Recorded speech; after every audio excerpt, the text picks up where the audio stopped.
ये बात सच है कि हमारे कर्मों का फल ही भगवान हमें देते हैं, लेकिन कई बार सभी अच्छे कर्म करने के बाद भी हमारे जीवन में नुकसान लगे रहते हैं। इन्हीं सब परेशानियों का कारण है ग्रह दशाओं का अनुकूल ना होना या दशा खराब होना। इसलिए घर की महिलाएं अपने परिवार की दशा ठीक रखने के लिए, अपने परिवार से जुड़े सदस्यों की दशा ठीक रखने के लिए ही दशा माता का व्रत रखती हैं।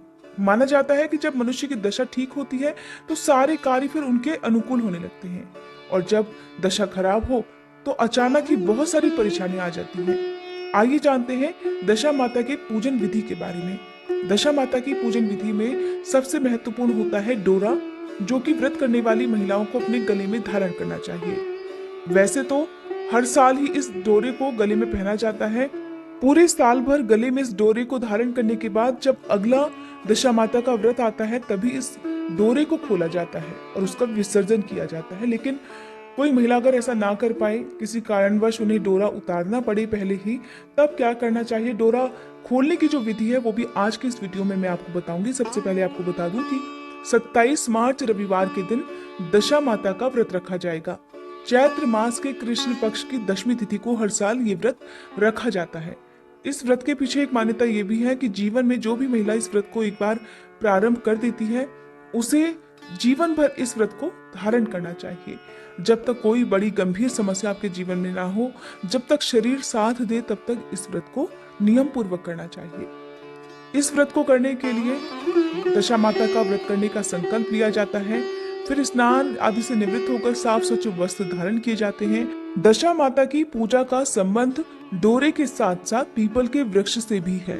पीपल के वृक्ष के पूजन के बिना ये व्रत अधूरा माना जाता है। लेकिन इस बार क्योंकि रविवार के दिन दशा माता का व्रत रखा जाएगा, और जो शास्त्रों में मान्यता है वो यही है कि रविवार के दिन पीपल के वृक्ष को ना तो छूना चाहिए, ना ही पूजा करनी चाहिए और ना ही जल अर्पित करना चाहिए।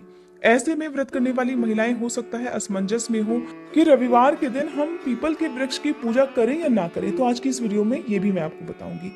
सबसे पहले तो जो व्रत करने वाली महिला है उन्हें द्वार पर स्वास्तिक बनाना चाहिए मेहंदी और सिंदूर से। वहीं पर आपको 10 मातृका अर्थात 10 बिंदियां भी उंगली से बना देनी होती है। उंगली से 10 टीके लगाने होते हैं जहां पर भी आपको पूजा करनी है। फिर पूजन सामग्री में रोली, मौली, सुपारी, अक्षत, धूप, दीप, नैवेद्य ये सब आपको रखना है। फूल भी रखने हैं। कच्चा सूत इस दिन के लिए आपको जरूर चाहिए। और एक बात और आपको ध्यान रखनी है कि दशा माता के दिन आपको किसी भी तरह की खरीदारी करने से बचना चाहिए, यानी कि इस दिन आपको पैसे खर्च करने से बचना चाहिए और ना ही आपको आज के दिन किसी को किसी भी तरह का कर्ज देना चाहिए। घर का कोई सामान आप उधार ना दें। जो भी आपको पूजन सामग्री खरीद कर लानी है वो एक दिन पहले ही खरीद कर आप ले आएं। तो आपको कच्चा सूत चाहिए। कच्चे सूत के 10 तार से इसमें गांठें बनाई जाती हैं। इसी को दशा माता का डोरा कहते हैं। दशा माता का डोरा धारण करते समय कथा जरूर सुनी जाती है जो कि डोरा धारण करने की होती है। इसके लिए आपको कच्चे सूत का बना हुआ जो धागा है वो लेना है। उसके 10 तार होते हैं, 10 धागे अलग अलग हैं। उनमें आप गांठें लगा लीजिए। 10 गांठें आपको पूरे धागे में लगानी होती है। थोड़ी थोड़ी दूर पर आप 10 गांठें लगा लें। फिर उसे हल्दी में रंग लें। हल्दी में रंगना जरूरी होता है। चाहे आप कच्ची हल्दी में रंग लीजिए या हल्दी पाउडर है तो उसमें आप थोड़ी देर डुबा कर रख दीजिए और उसमें जब रंग चढ़ जाए तो उसे आप निकाल लीजिए। इसे दशा माता की बेल या डोरा भी कहते हैं। फिर इस डोरे की भी पूजा साथ में ही कीजिए। डोरे में जो 10 गांठें आपने लगाई हैं फिर उसे आप गले में बांध लें। विधिवत धूप दीपक से पूजा करने के बाद ही इसे गले में धारण किया जाता है। फिर इसे पूरे 1 साल तक उतारा नहीं जाता है। आपको बाजार से दशा माता की तस्वीर या मूर्ति भी मिल जाएगी। अगर ऐसा ना हो पाए तो आप माँ भगवती की, माँ दुर्गा की पूजा भी दशा माता के रूप में कर सकती हैं। अब आपने गले में जब धारण कर लिया है डोरा तो उसके बाद आपको विधिवत दशा माता की आरती भी करनी है और फिर फल या मिठाई का भोग दशा माता को अर्पित करना है। साथ ही दशा माता से प्रार्थना करें कि वो आपके घर को हर बुरी नजर से बचाएं, आपके घर के सभी लोगों की रक्षा करें और आपके घर को किसी की नजर ना लगे, घर में सुख समृद्धि बनाए रखें। इसके बाद आप पीपल के वृक्ष की पूजा करें। घर से ही आपको पूजन सामग्री लेकर जानी चाहिए। सुहागिन महिलाएं डोरे की पूजा करने के बाद नल दमयंती की कथा भी सुनती हैं। इस बात का आपको ध्यान रखना है। होली के बाद से ठीक 10 दिन तक लगातार दशा माता की कथाएं सुनी जाती है, जिसमें डोरा पहनने की भी कथा है। लेकिन जो अंतिम दिन होता है जिस दिन दशा माता का डोरा धारण किया जाता है, उस दिन आपको नल दमयंती की कथा भी सुननी चाहिए, जो कि आज के इस वीडियो में मैं आपको सुनाऊंगी। ये वीडियो थोड़ी बड़ी हो सकती है, लेकिन आपके काम की इसमें बहुत सारी बातें हैं, बहुत सारी ऐसी बातें हैं जो शायद पहली बार व्रत रखने वाले लोगों को जरूर सुननी चाहिए।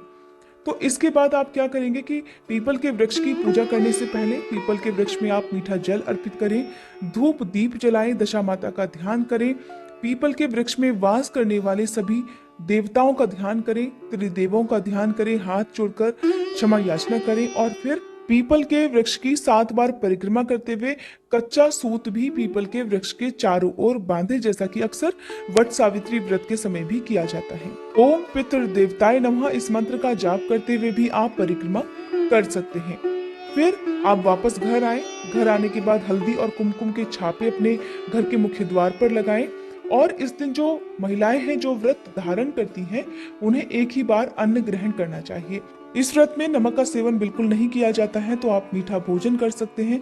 मीठे भोजन में भी आपको एक ही तरह का भोजन करना है। अगर आप रोटी का या दलिए का सेवन करना चाहते हैं, क्योंकि गेहूं का प्रयोग आज के दिन करना जरूर चाहिए और इसलिए आप चाहे तो दलिया खा सकते हैं जो कि गेहूं से बना होता है, या फिर आप मीठी रोटी भी खा सकते हैं। एक ही प्रकार का आपको भोजन करना है, इस बात का आपको ध्यान देना है।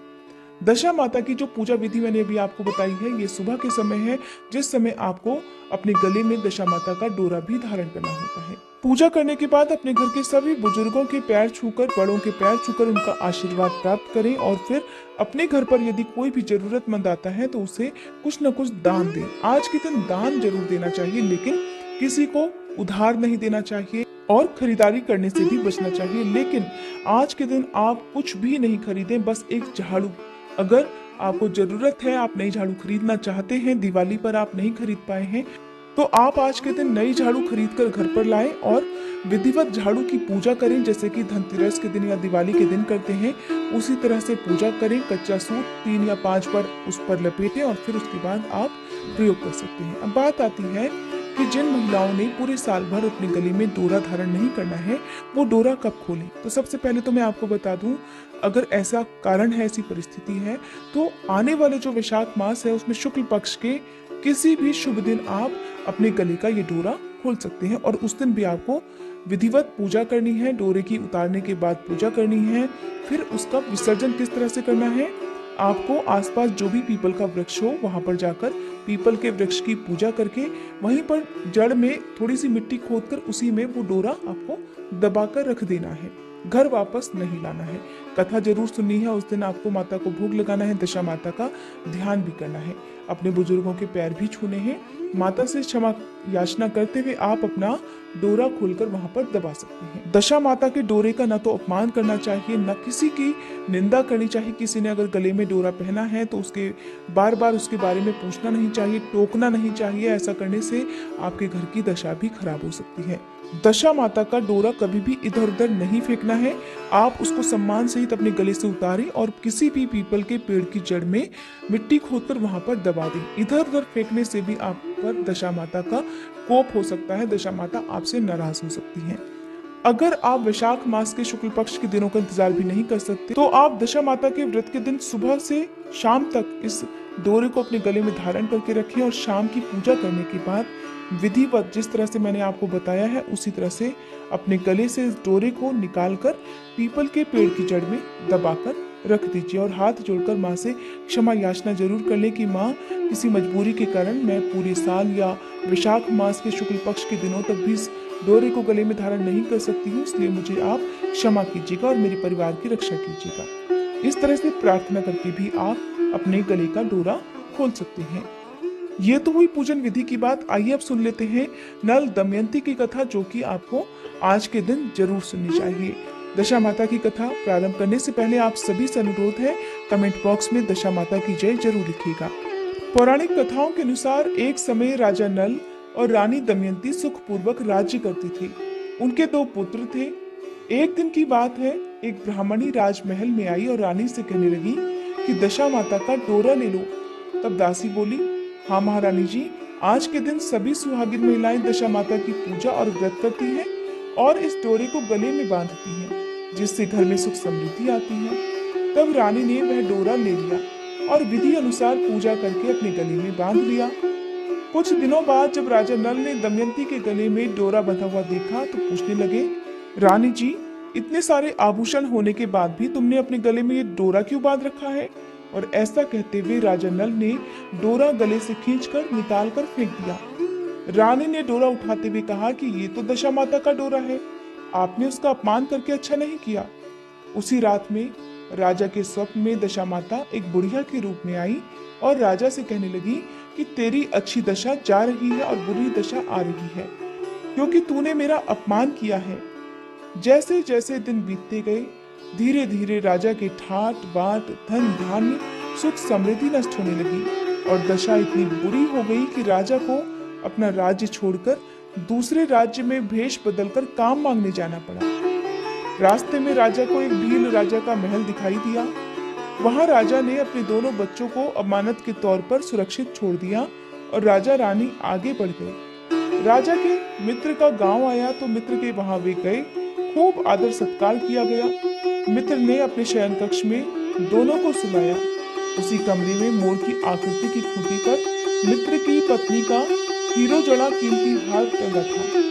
मध्य रात्रि में रानी की आंख खुली तो देखा कि वह बेजान खूंटी हीरे के हार को निगल रही है। ये देखकर रानी ने तुरंत राजा को जगाकर दिखाया तो दोनों ने मिलकर विचार किया कि सुबह मित्र को क्या जवाब देंगे, अतः इसी समय यहाँ से चले जाना चाहिए, नहीं तो हम पर झूठा कलंक लग जाएगा। राजा रानी रात में ही चुपचाप वहां से चले गए। सुबह मित्र की पत्नी को हार नहीं मिला तो उन्होंने राजा पर चोरी का आरोप लगा दिया। इस प्रकार राजा नल और रानी दमयंती के जीवन में अनेक कष्ट आते रहे। बड़ी मुश्किल से वो अपने दिन बिता रहे थे। एक दिन वन से गुजरते समय राजा नल को वही स्वप्न वाली बुढ़िया दिखाई दी तो वे उसके चरणों में गिरकर क्षमा मांगने लगे और बोले, माई, मुझसे भूल हो गई, मुझे क्षमा करो, मैं पत्नी सहित दशा माता का पूजन करूंगा। ये सुनकर बुढ़िया ने उसे क्षमा करते हुए दशा माता की पूजन विधि बताई। कहा, चैत्र मास के कृष्ण पक्ष की दशमी तिथि आने पर तुम इस व्रत को रानी सहित करना। तब चैत्र मास के कृष्ण पक्ष की दशमी तिथि आने पर राजा और रानी दोनों ने मिलकर अपनी सामर्थ्य के अनुसार दशा माता का पूजन किया और दशा माता का डोरा अपने गले में बांध लिया। इससे उनकी दशा सुधरती चली गई और राजा को फिर से अपना राज्य वापस मिल गया।